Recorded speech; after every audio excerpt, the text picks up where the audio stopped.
Hey folks, today we're going to start simple harmonic motion, SHM. And the first thing that I want you to picture is imagine that we have a spring hanging from the ceiling and you hang a mass from the spring and that mass bobs up and down, okay? That is a very good example of simple harmonic motion. So I want you to picture that motion in your mind, okay? Another example that was reasonable simple harmonic motion is something swinging back and forth, like a kid on a swing set. Okay, so those are examples of simple harmonic motion. Now, simple harmonic motion has two significant properties that you need to know. Property number one, it's periodic.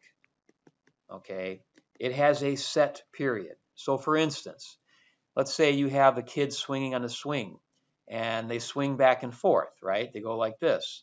And then as let's say they don't pump their legs or anything and just kind of let the swing go back and forth for a while, the amplitude of the swing will decrease. So like then they'll maybe go back and forth from here to here, okay?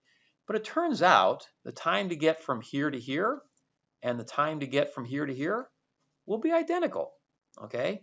For the picture in black there, the larger amplitude, it takes the same amount of time as the green.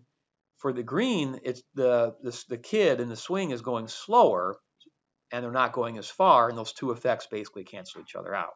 Okay, so for simple harmonic motion, the motion is periodic. It has a specific time. Okay, the other one, which is we're going to actually use a lot mathematically, and it's probably more important, is that there is a linear restoring force. Okay, and I'll write that down. Linear restoring force. Okay, so for instance, the mass on the spring, okay, force equals negative kx. All right, it's linear, it's proportional to x, and it's restoring, there's your negative. In other words, if for this mass on the spring, if that were equilibrium, and let's say I pull the block down to here, well, the spring is trying to pull it back up. So the spring is trying to restore the block back to equilibrium. So that's our linear restoring force. And the further you stretch the spring, that bigger that restoring force gets, okay? Now, if something is exhibiting simple harmonic motion, okay, so if it's in SHM, and I'll probably just abbreviate that or say that SHM from now on, then the position of the object can be written as a sine or cosine function. I'll use cosine for this example. So it's cosine of omega t plus phi. Now I'll explain all that stuff in a second. I'll start with A. A is the amplitude. Okay. So going back to this mass on the spring, let's say you pull this thing from equilibrium down to here and you let it go. That would be your amplitude. And it would bob up and down that much. Okay. So like so. All right. So that's A.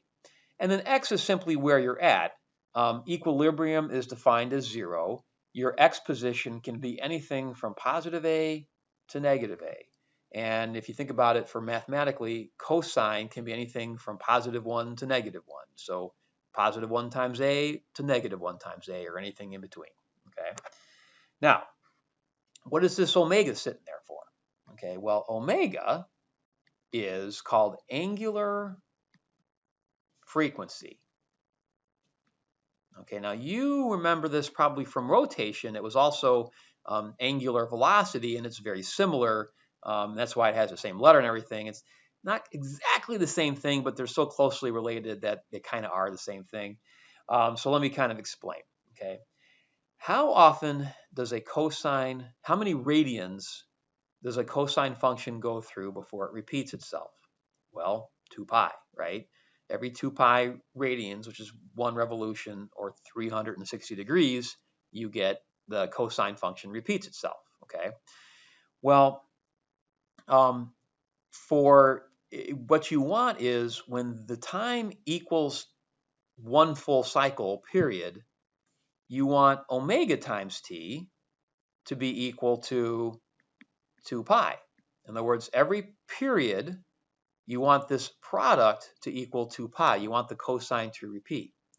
So therefore, omega equals 2 pi over the period. Okay. Another thing I'll mention, and I think we've mentioned this before, period is 1 over the frequency. Therefore, frequency is 1 over the period. I'll only spend a second on that. So frequency is cycles per second. And let me write that down here for you. So this is cycles per second. Period is seconds per cycle. Okay? So they are inverses of each other. Okay, so like when we say period of like 3 seconds, it's really 3 seconds per cycle, etc. Okay. So if we want to replace period with frequency, we flip the t over and make it an f. So another way to look at this is angular frequency is 2 pi times frequency. Okay. So you could use either of those. The phi, this starting angle, I'll talk about in a little bit, but all that has to do with is when this thing is bobbing up and down, where do you start your stopwatch? Like let's say you're timing it and you're observing it. All this has to do with is where you start your watch. Okay, so that can be anything from 0 to 2 pi. And it could be, you could also make it negative, but typically we leave it positive. So I'll do an example with that in a little bit where we kind of figure out, well, what does that have to be? And it literally depends on, let's say this mass is bobbing up and down. Okay, where do you start your watch? Okay, so that's all that really is. Okay. Now, additionally, we've got if we have position as a function of time, we can also write velocity and acceleration as a function of time. So let me kind of rewrite the position function for you. So position is equal to a cosine of omega t plus phi. Now, by the way, you could use a sine here too, but I'll just start with the cosine. Well, what's velocity? Well, velocity is dx dt. It's the time derivative of the cosine function, which the derivative of cosine is negative sine. So I'll put the negative out front, and then I'll put the a. And then what you do when you do derivative of sine or cosine, you get sine of omega t and then times the derivative of the inside of this. The derivative of omega t with respect to t would be omega. So you have an omega out here. And then you have your sine, and then the inside remains the same. So omega t plus phi. So that's how you do a derivative of cosine. And then acceleration is the derivative of that. So we got dv dt. So we got negative a. The derivative of sine is cosine.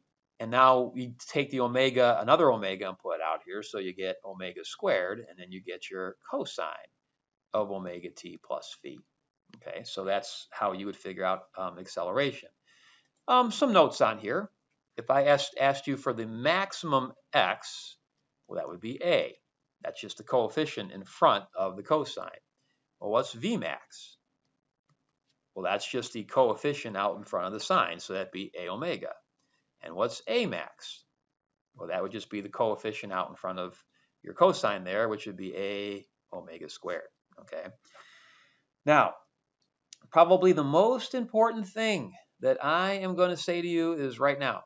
Okay, for the rest of this chapter, when we talk about simple harmonic motion, I want you guys to notice something. Okay, I want you to look at the position function. And I want you to look at the acceleration function. Okay, do you notice something? Well, if you take the position function and times it by negative omega squared, you get the acceleration function. They're both cosines. They both have the a sitting there. The only differences are there's a negative here and there's an omega squared here. So if you are exhibiting simple harmonic motion, then the acceleration is negative omega squared times position. And like I said, this is the most important thing I'm probably telling you about all this. So I want to make a real big point of this. And you want to put stars in your notes. And this is like really written really big on purpose. And we're going to use this a whole lot over the next couple of videos here and over the next couple examples that I do. Okay, so I did want to mention that to you guys to make sure you have that importance. Also, something else to notice on this. Okay, we call this kind of equation. Notice that you have x and you have a. And a is the second derivative of x. So whenever you have something and one of its derivatives in the same equation, we call that a differential equation. So I'll write that down. This is a differential equation. All right. And we have something and its second derivative. So we call this a second order differential equation. Okay. You can also have, and later on we'll talk about first order differential equations. Those are actually harder to solve. We'll find that second order differential equations are actually easier to solve. But that's why I wanted to kind of explain that to you. This is something that you guys will use a lot from here on in this course, and any future math and science courses you take, you're going to see a lot of this. Okay. All right. So I will continue this in the next video, and I hope that was helpful. Thank you very much.